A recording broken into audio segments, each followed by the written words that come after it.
السلام عليكم. أهلا وسهلا بكم في حلقة جديدة من برنامج جمرة. الأسبوع الماضي أجاز الرئيس الأمريكي دونالد ترامب رفع السرية عن الرسائل الخاصة بوزيرة الخارجية الأمريكية السابقة هيلاري كلينتون، كونها استخدمت بريدها الإلكتروني الخاص في إرسال رسائل رسمية، مما كشف عن أسرار كثيرة تخص فترة حكم أوباما.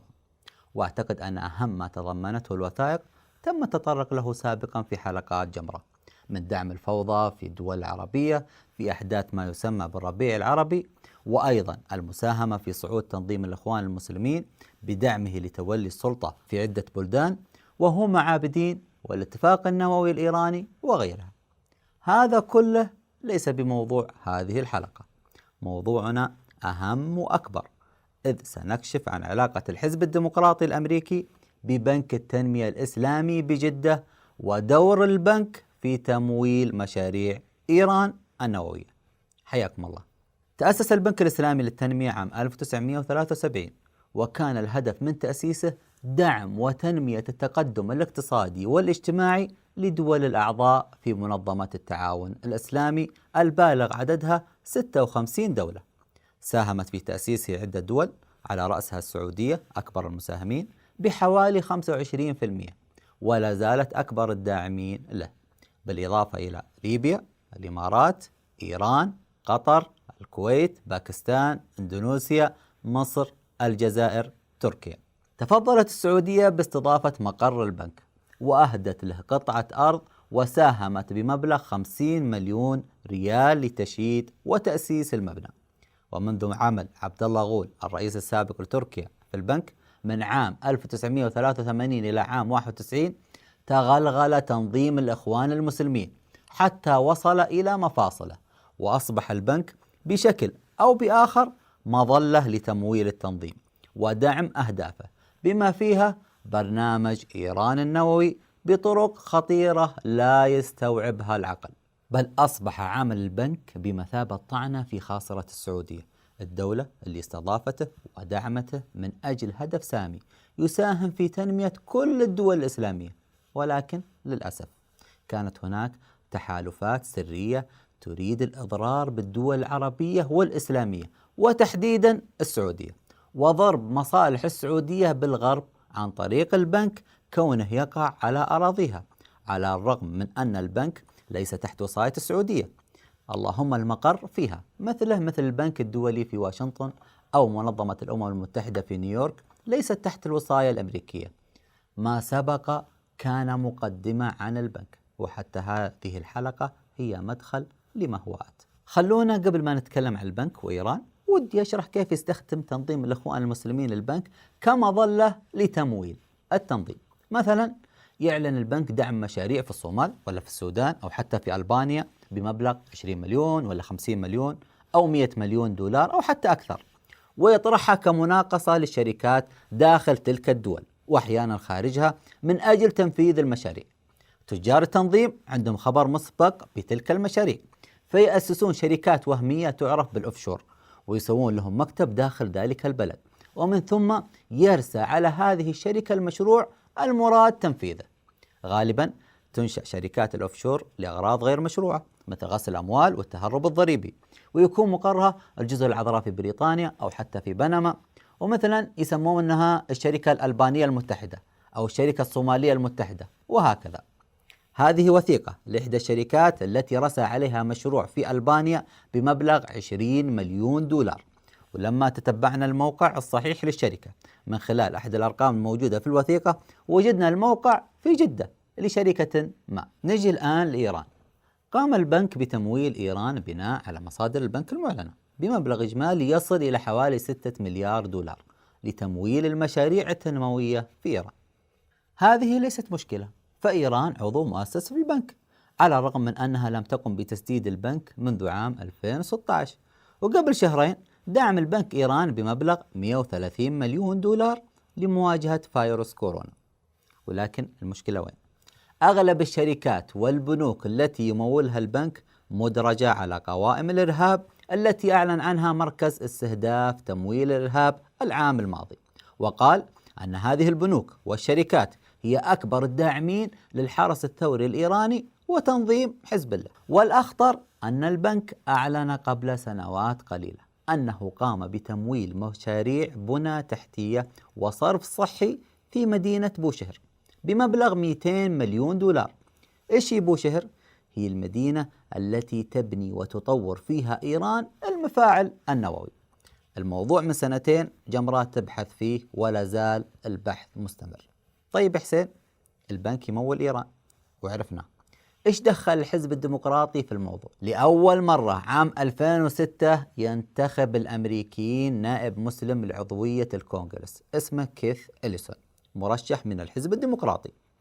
كان إليسون داعم لبرنامج أوباما عام 2008 الانتخابي، ومعطيه أوباما عدة وعود: نرشحك لاستلام إحدى الوزارات، ورشيدة طليب راح تستلم إدارة الحملة الانتخابية، وراح ندخل المسلمين في الحكومة، بس نحتاج دعم وأصوات وجمع تبرعات لنا، ونخدمكم في مشاريعكم اللي أصلا تتوافق مع خطتنا الخارجية.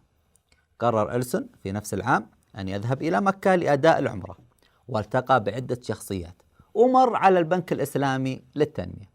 وبعد ما فاز أوباما بالرئاسة رجع مرتين للسعودية وللبنك، ومعه عدة شركات من أجل طلب استثمار في ولايته، ولاية مينيسوتا وولاية كاليفورنيا. وفوق الشراكات اللي قام بها إليسون مع البنك، قدم دعم لمنظمة كير من البنك عبارة عن أرض ومبلغ 250 ألف دولار. طيب تعالوا نشوف اللعبة كيف كانت ماشية. الدول العربية عندها حساسية من تدخل مباشر من الأمريكان في شؤونها الخاصة.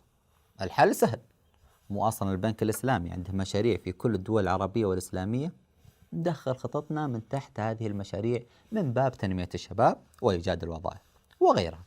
وهذه مؤسسة صلتك للشيخة موزة جاهزة، وصندوق قطر للتنمية متعهد بتمويل 2 مليار دولار للمشاريع تحت مظلة البنك. وإليسون ما قصر، فتح لنا خط مع البنك.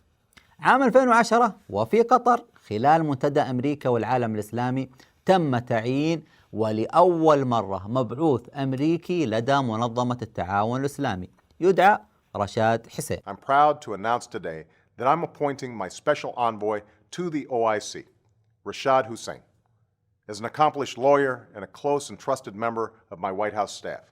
Rashad has played a key role in developing the partnerships I call for in Cairo. And as a Hafiz of the Quran, he is a respected member of the American Muslim community, and I thank him for carrying forward this important work. من هو رشاد حسين؟ عضو في تنظيم الإخوان المسلمين العالمي، وكان يعمل مع عبد الرحمن العمودي مخطط اغتيال الملك عبد الله رحمه الله. خلصنا يا حسين؟ لا باقي. فاز أوباما في انتخابات 2009 وتولى السلطة. في نفس العام ثار الشعب الإيراني على النظام في ثورة تعرف بالثورة الخضراء بسبب تزوير أحمدي نجاد للانتخابات، وقال أوباما أنه متضامن مع الثوار. ولكن الوثائق التي ظهرت مؤخرا تشير إلى عكس ذلك. إيش تقول الوثيقة؟ تقول أن أوباما دعم أحمدي نجاد في الانتخابات رغم علمه بتزوير نجاد للانتخابات، بل وساهم في قمع الثورة الإيرانية، وواصفا أن أحمدي نجاد شريك في النظام العالمي الجديد. 2010 صرح أوباما أنه صادق على أشد عقوبات أمريكية على إيران. Today, the United Nations Security Council voted overwhelmingly to sanction Iran for its continued failure to live up to its obligations. This resolution will put in place the toughest sanctions ever faced by the Iranian government. شو اللي صار بعدها؟ تحديدا بسنتين زار نائب رئيس البنك التنمية الإسلامي إيران، وصرح بأن العقوبات من أمريكا هي أحادية وما تلزمنا، لذلك نحن ملزمون بدعم وتمويل المشاريع التنموية في إيران. 2014 صرح أوباما أن إيران لا زالت مستمرة في تطوير مفاعلها النووي. خلاص خلونا نوقع معهم الاتفاق النووي. 2015 تم توقيع الاتفاق النووي مع إيران. أما فيما يخص عراب المفاوضات التي كانت بين بنك التنمية الإسلامي والحزب الديمقراطي، كيث إليسون كان مرشح لرئاسة أمريكا لهذا العام 2020، وأصبح نائب رئيس الحزب الديمقراطي. يهاجم السعودية بأبشع العبارات، زعلان من مقاطعة قطر ومن مقتل قاسم سليماني، وزعلان على إيقاف السعودية لسلمان العودة وعوض القرني، المذكورين في إيميلات هيلاري بأنهم يظهرون دعمهم للإخوان المسلمين على وسائل التواصل الاجتماعي. كيث إلسون كان داعم لحركة انتيفا التي تقود عمليات التخريب والاعتداءات في أمريكا. كيث إلسون هو المدعي العام في قضية جورج فلويد التي بسبب مقتله ظهرت هذه الاحتجاجات.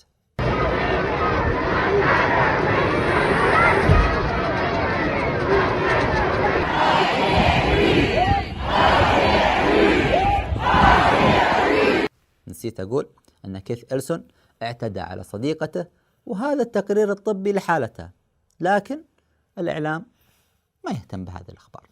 في الختام، بنك التنمية الإسلامي بجدة، أدري تحبون تركيا ومولتوها بأكثر من 11 مليار رغم أن تركيا توقفت عن السداد منذ سنوات، لكن لو تغيرون خلفية موقعكم بدل ما تحطون مساجد تركيا، مكة أقرب لكم والله، ما بينكم وبينها إلا مسافة نص ساعة. أخيرا، أدري المعلومات كثيرة وتجيب الصداع، سامحوني، لكن كما ذكرت هي مدخل فقط لما هو أهم، واللي على رأس بطحة لا يحسس عليه.